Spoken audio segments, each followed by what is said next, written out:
If you don't want to do too much with your chicken but still want a flavor rich, well grilled and juicy chicken, then this is a recipe you must try. This chicken not only looks good but it tastes so good as well, and it comes together with just a few ingredients.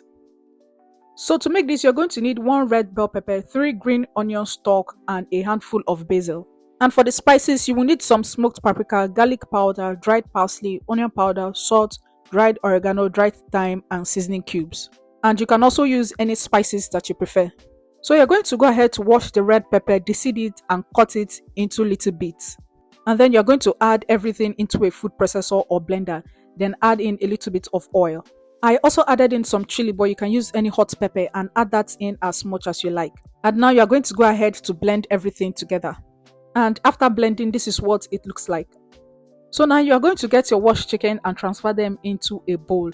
Pat dry with a paper towel. So I'm using chicken thighs here, but you can use any part of the chicken that you prefer.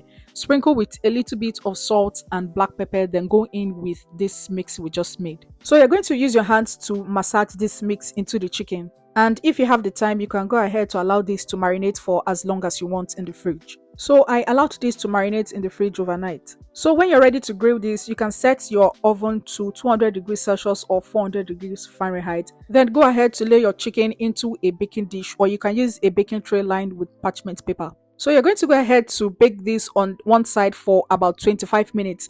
Then take it out and flip it and bake for another 20 minutes. So the length of time of baking will depend on the size of your chicken. If you have smaller chicken, it may take less time, but if your chicken is on the bigger side, then it may take a longer time. So you want to just keep an eye on the chicken so that it doesn't overcook or get burnt and dried out. So in total, I baked mine for about 50 minutes. So this is what you would have at the end, a well cooked and delicious chicken.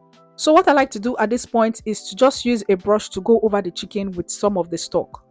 And that is how you make an easy yet flavorful chicken when you don't want to do too much. And just look at the juiciness of this chicken. This chicken tasted absolutely so good. If you give this recipe a try, let me know what you think about it in the comment section. And that's the end of this video. I will see you in the next one. Bye.